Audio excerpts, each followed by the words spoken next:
not going to be an ADCC next year. Mm-hmm. Could you gauge what your interest would be in competing in a Craig Jones Invitational? Hello, Jiu-Jitsu nerds, and welcome to the Beast with Brains podcast. I am very confident that this interview in particular is going to go down in history because we're talking to one of the pound for pound greatest grapplers walking planet Earth today. It is Dante Leon, and he is riding the momentum of a great UFC Fight Pass debut and also the performances at the 2024 ADCC World Championship, taking home that bronze medal in the absolute division. So Dante, thank you so much for being here today. How are you? Good, good. Thanks for having me. I'm so excited for your Polaris debut coming up November 2nd. We're going to talk about all the current events that you have coming up. But first, I want to paint a picture to the audience, maybe for some people that don't know about your upbringing. You grew up in Canada. Your father was very important in introducing you to jiu-jitsu, weight training, and all that. And you're 13 years old at your first competition. Your parents take you and you're falling asleep before you're getting ready to go out on the competition mats. So talk to me about that calm before the competition. What does that say about your upbringing and the way it shaped your personality to just be calm, cool, and collected before your very first competition? Yeah, I think I really fell in love with jujitsu once I started competing. I think that was like the part of it that I love the most. Uh, Being like 12 and 13 years old, a lot of times you miss the art or the martial art point of things to the point that you do when you get a little older. So I never felt any outside stress from my parents, really, especially in the beginning. I relied on them for a ride and basically entry fee to a tournament.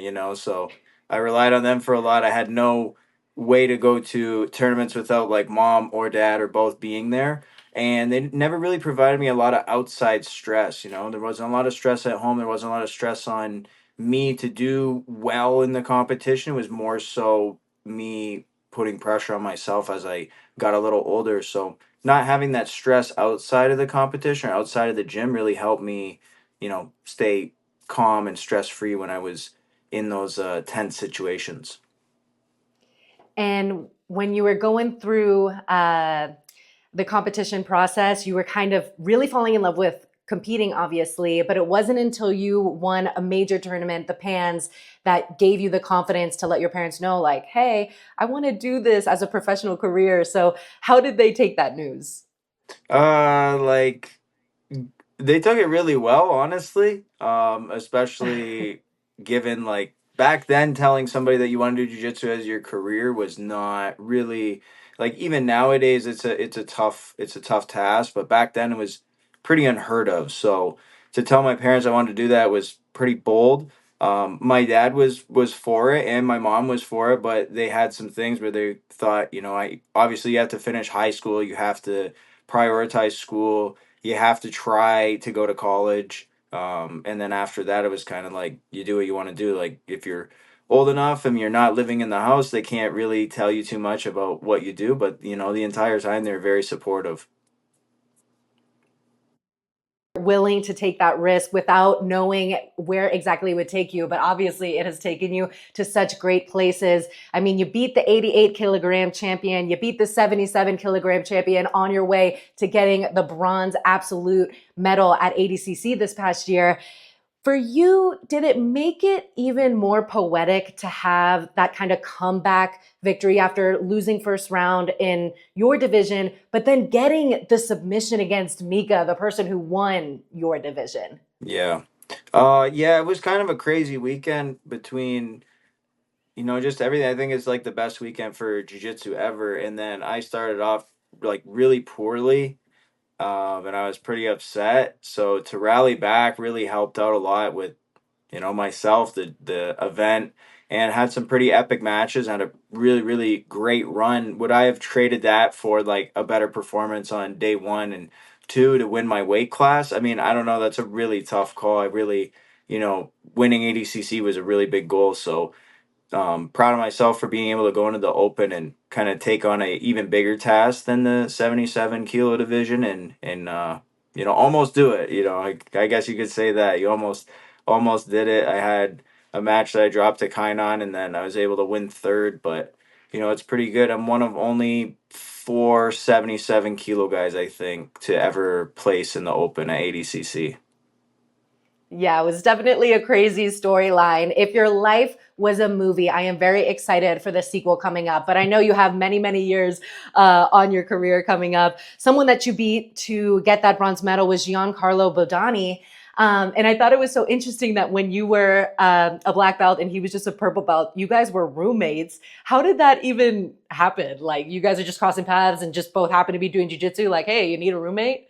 Oh, so it's like we were connected through people that we train with. Like Giancarlo trained with some people that I trained with in Ohio, in Brazil, and they made the connection that he was staying at a gym in Rio, in Brazil for a few months. So like we knew the same people. He came out here. We ended up kind of hitting it off. We became really good friends. We shared a room. So we were kind of like jujitsu bum roommates, you know what I mean? From back in the day when we weren't really super popular, and we've kept our relationship all the way through. And then into until today, he's one of my good friends. I call him up on the phone all the time, and like we're legit friends outside of jujitsu. We've competed now against each other. We've competed with each other in the team events for AIGA and things like this. So we've had a pretty good relationship, and it's always cool to look back and see kind of where we started. You know what I mean? We didn't really have like two nickels to rub together from jujitsu, and then now we have the ability. Like he's on a seminar tour all through some of the most beautiful countries in the world, and it's all because of jujitsu and kind of where we started. We started that all the way back in 2017 or 2018, so it's been a long ride. I absolutely love that for you. He seems like the coolest person. And another person that seems like they have the best personality is Jacob Couch. I love the Daisy Fresh behind the scenes series that they did for the ADCC championship this year. Jacob Couch had a quote that I thought was so cute. He said, "This has been the best weekend of my life. So happy for Dante and Pixley. It's hard to be sad this weekend with all the great things happening for everybody around." So obviously you've surrounded yourself with teammates who are super genuine and happy for your accomplishments, but you train in Ohio, you have your own gym. So I'm curious, what was it that made you want to align and kind of identify with the Pedigo submission fighting team when you're kind of doing all of the analysis and building your own game? Like, you live, I guess, 7 hours away from Heath. So what made you kind of want to still be aligned with them? Number one thing for me is Heath Pedigo. I've been friends with Heath. When you do jujitsu in the Midwest, of the United States, we all know each other, and everybody's like been around since forever.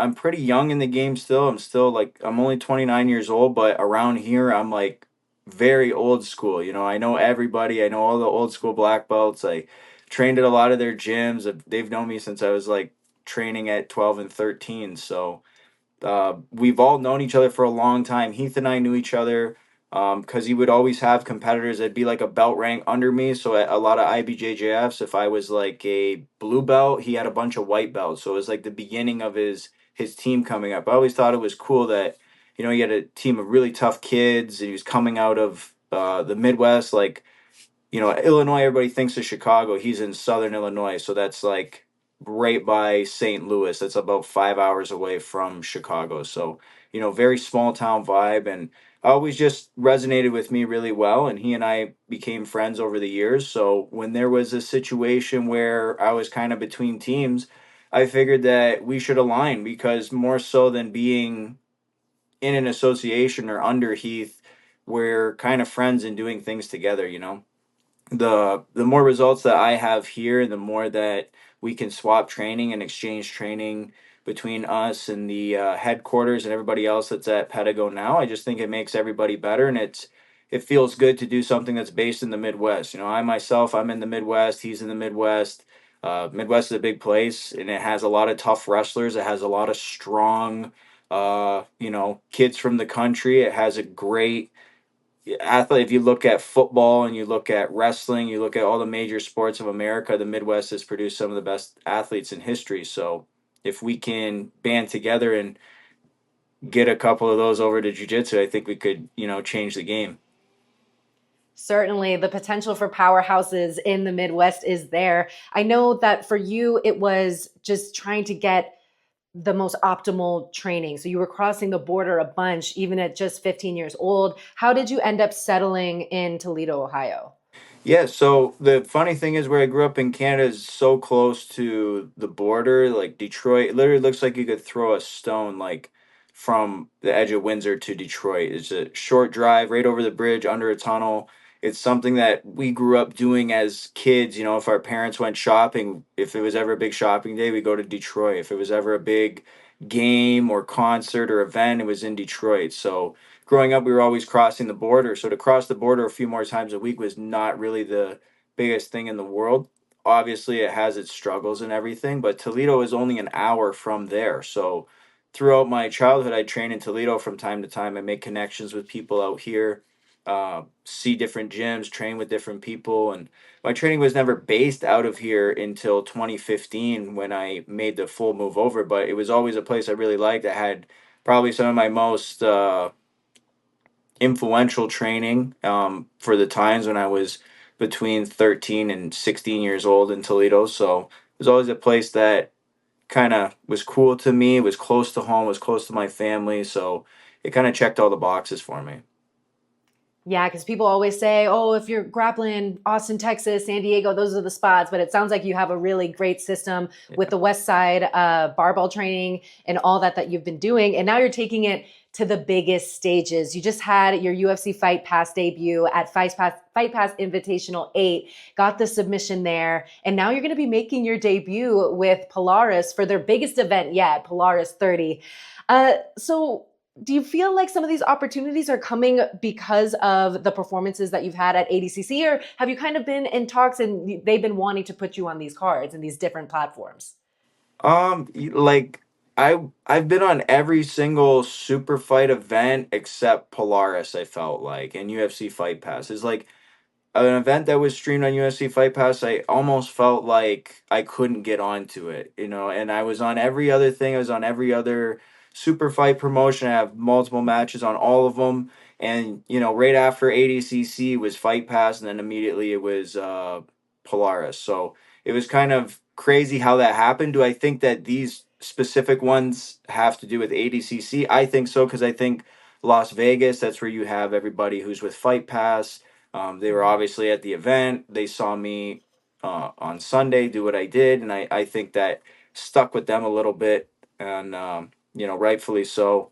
But you know, I think I've been on people's radar for a long time. It's just I really can't put my finger on. I've just never had luck with UFC Fight Pass streamed events, but it's been the one like behind the scenes. I've been itching to get on them with things in the past. Maybe it hasn't like lined up with schedules or things like that, but man, I've been dying to get on these cards because I just know what the sheer number of audience members that I'm going to be in front of. I can't wait for that.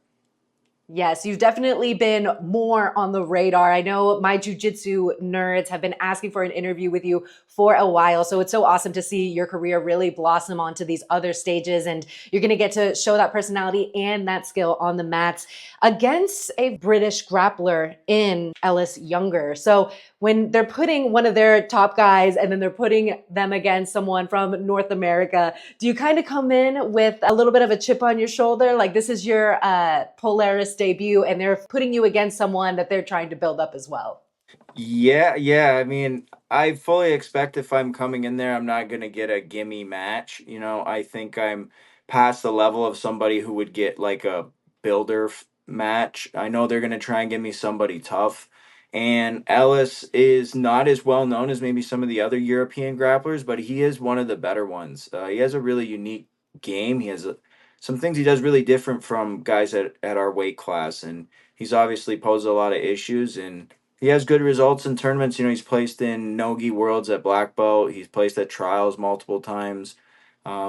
He's like a scratch beneath the guys that we see at ADCC and winning world titles. He's like right there knocking on the doors. So I know he looks at an opportunity like this as something to springboard him into that next level. So I have to stop that. Are you excited to go to London? Because I know sometimes jujitsu guys are so invested in their routine that traveling is kind of like, oh, or do you enjoy the traveling aspect of this lifestyle?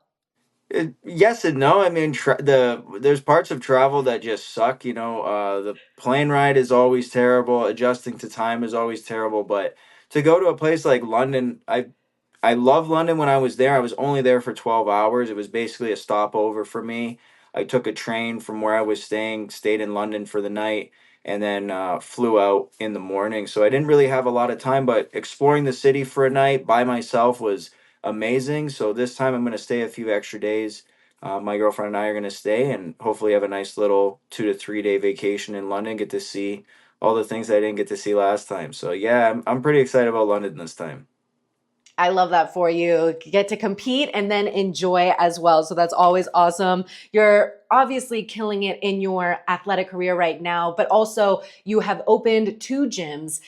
You're just 29 years old. So things are really going so well for you. But I am curious, do you have a moment that sticks out in your mind of when you were coming up in the purple belt, brown belt, and even maybe even black belt ranks, and you weren't getting the results that you wanted? The pay wasn't really there yet, and there could have been a moment where you were like, dang, I don't know if I should be doing this with my career. Is there anything that sticks out to you, and how did you get past that moment to keep pushing forward? So purple belt was a hard time for me back in the day because like I went from being really good and winning everything to winning nothing. So that was a really tough time.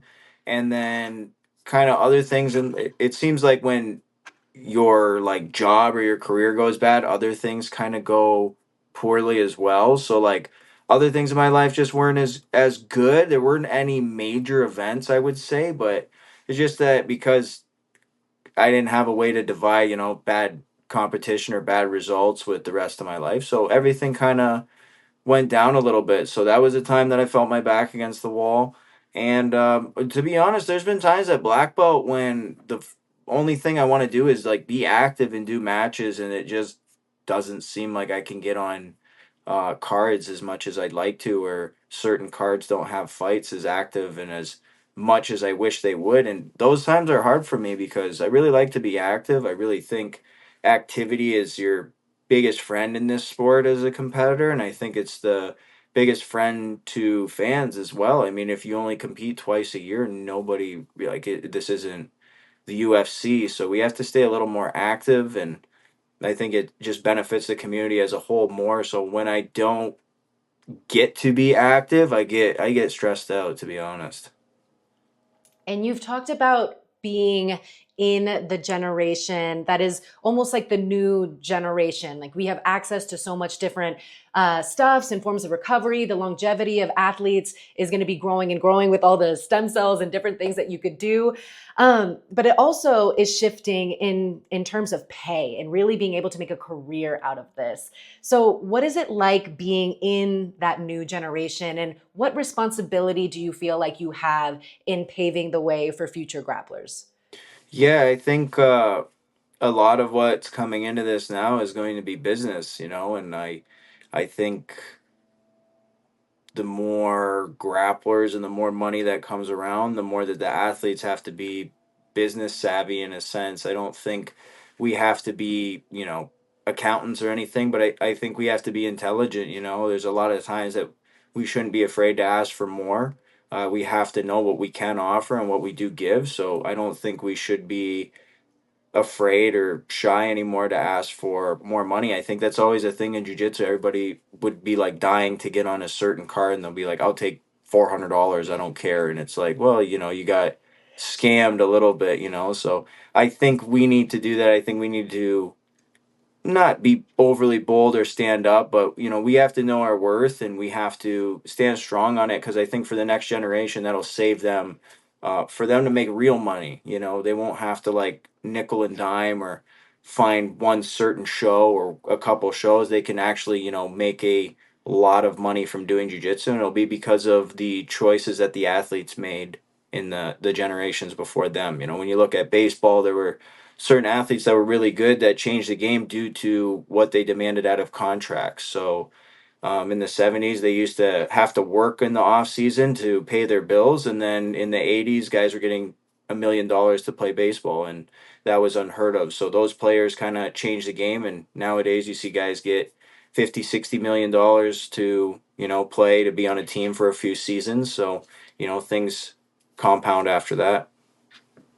And for athletes coming up, would you say your piece of advice would be to get involved with a manager, or maybe just have a mentor that can kind of help you with these type of conversations? How would you navigate it? I think the management thing is always tough because it's when you look at MMA, you always see management teams and somebody who's a manager who has like dozens of fighters on his roster, and it works out really well because when you see that, you know that that guy takes it as a real job, like that that pays his bills. Like that's what he does. He works at that. If you see somebody who has like two fighters that they manage and they have like a wife and four kids and another business, like they probably don't really prioritize getting you the matches and getting you paid the way that the other guys would. So in jiu-jitsu, it's such a rare thing to see like a management team that is making money and really, developing a business. You see more like single people getting like 10 guys together and just trying to like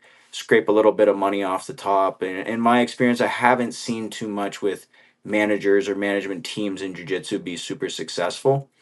But I think we need to be smart. I think we need to know our worth. We have a tight community. We can communicate with a lot of people who've made deals before. We can communicate with MMA fighters. All of us in grappling know guys who fight in the UFC and guys who fight in Bellator.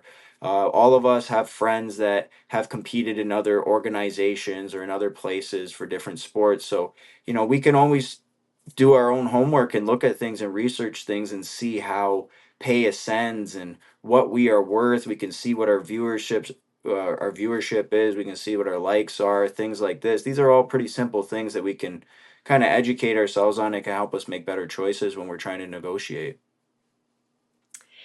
And when we're looking ahead, I know you obviously have Polaris coming up, which we're going to talk about a little bit more, but there's not going to be an ADCC next year. Obviously, we're coming off the high still of the biggest weekend in submission grappling with ADCC bringing the action, but also, of course, Craig Jones Invitational giving a big, big payday to grapplers as well. So there's not going to be an ADCC next year. Mm-hmm. Could you gauge what your interest would be in competing in a Craig Jones Invitational? No, I would 100% do a Craig Jones Invitational. I have nothing reserving me to any specific event, to be honest with you. You make your choices and you do what you want to do and you live with it. So, I don't have any regrets about decisions, but I also don't have any like sworn loyalties that I can't compete for this event or that event, or I don't believe in it or anything like that. I think what Craig Jones did was great. I think the CJI is part of the greatest weekend of jiu-jitsu. You know what I mean? It's a essential part of the most important weekend of jiu-jitsu, in my opinion, competition jiu-jitsu. So, to be a part of that event, I would love to. I think that'd be great. Will we ever see the slants being built out at Adamus Gym then? I got a gym. That's a commitment. I have a gym in I'm not gonna say where it's being built yet, but it's a mat space in a gym that I train at outside the city, and one of the sides is gonna have the karate alley on it. Awesome. That Yeah. is definitely a fun thing for them to build up, but I think it's 100% worth it. So super excited to hear that you would be interested in a CJI. But in the meantime, you got Polaris coming up. And then obviously there's also big things with AIGA. You were on Team Adolfo, correct? Yeah. Yep. And you guys took that home last time. So you guys are the returning champion. So I don't want to take up too much of your time because we're almost at 30 minutes here. So let's just talk about Polaris 30 coming up. What can fans expect to see out of your Polaris debut? Yeah, so I've always cherished competing in England. I've competed in England many times before. This will be like my fifth or sixth time there. So I always seem to have like good response from the crowd. I always seem to build some fans, and I always seem to have a great time after the show, sticking around and talking to people. They're always nice people there. They're always, they're tough. They're about it. They love to go out and have a few beers and watch some jujitsu. So I Oh, always yeah. have a great time with them, and I always, you know, I feel like my style really resembles with them too. I think they really like it, but I think what people can expect is just another good match. I've been putting together a good string. I've been having good performances. I had a good performance against Andy. Um, did I expect to like guillotine Andy like that? No, not necessarily, but I just felt really good in the match and confident. So, going against Ellis, I've done my homework against him. I know he's going to be the favorite, and I know he's going to have the crowd behind him. So I have to do everything a little extra, but I'm gonna be ready to go that one for sure. And last time I did the Professional Grappling Federation, I got to chat a little bit with your teammate Max Hansen. What do you think about the PGF format? I think the PJF format's great. I think it's like I think it's cool for the drama factor. I think there's always going to be a little bit of beef between people and things like that because it's kind of like Big Brother. It's kind of like Jersey Shore, just like a bunch of the dudes like locked in the house fighting each other. It has that same kind of like reality show energy, which I do like. And I think it's good because you see the waves of the competition over those 3, 4, 5 days with all those matches. You see some guys start out real hot, crash. You see some guys start out not so good and crash. Max, for example, when he was on the show, you like started out kind of not scoring a lot of points, scored a lot of points, and then really had to like work to try and stay in the playoffs. And then, you know, after some other things, he didn't make it to the playoffs, but he had really good performances the whole time. So when you start to look back, you see that some guys who were taking more chances and submitting people in the first minute of fights were getting a lot more points than a lot of other people. So you get to see that there is a strategy involved, and it really looks like Andy figured it out the first season because he had a ton of points and he had a ton of submissions and he had a great seeding going into the playoffs. So it seems like he really figured it out. Yeah, it's definitely an awesome format, especially because they have the up and comers and then some of the vets, so you can get some really crazy submissions. Um, Finally, if you have any sponsors, teammates, or anyone that you've been working with, any projects you have coming up that you want to share with the audience, the floor is yours. Yeah, so just to thank everybody back in Toledo, family, Adamus Jiu Jitsu, West Side, all my training partners, and everybody in Columbus across the state. Um, you know, you know who you are. If I didn't mention, you know who you are. But as far as something to look out for, Perry and West Side is going to be collaborating on a few things. Going to be collaborating on training gear, T-shirts, hoodies, sweats. The whole shebang. So be on the lookout on Perry and West Side's Instagram. The stuff's dropping. Did a photo shoot for it. Stuff looks really really good. And I think it'll really match well with some of the old school and new school people in the sport. If you enjoyed that interview, be sure to check out this one.